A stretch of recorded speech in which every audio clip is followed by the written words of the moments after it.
Complex parts with many features can sometimes cause rebuild times to be high. The last thing you want is to change a feature and then find you have to wait for the feature to rebuild.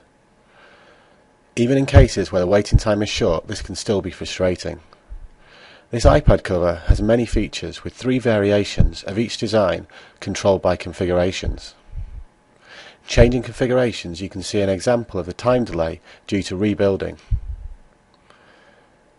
This Hexstar design is the most complex, and looking at the feature statistics, you can see that it takes approximately 17 seconds to rebuild.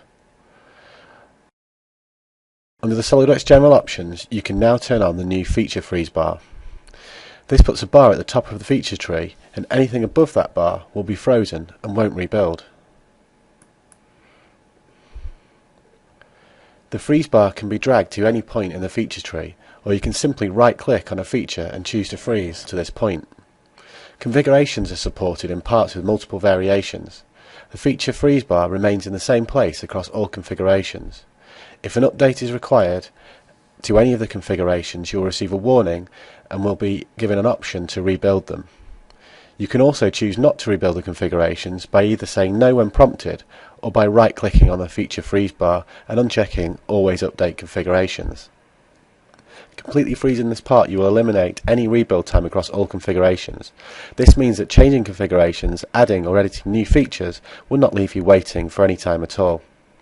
Looking at the feature statistics again for this Hexstar design, you can see that the rebuild time is now 0 due to the whole tree being frozen.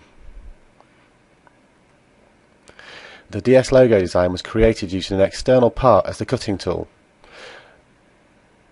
I'd like to update this design by adding the new I would like to update this design by adding the new Let's Go Design tagline. Any external references or changes to any feature will be flagged to show that they require a rebuild. To update these frozen features that require rebuilding, just simply right-click on the freeze bar and choose to update frozen features. Once this has been performed, the features remain locked and the rebuild time is reduced. The new Feature Freeze tool in SolidWorks 2012 will allow any user who creates parts with many features to work in a much more efficient and productive way. Reduced rebuild times will save time and help you get your designs finished quicker.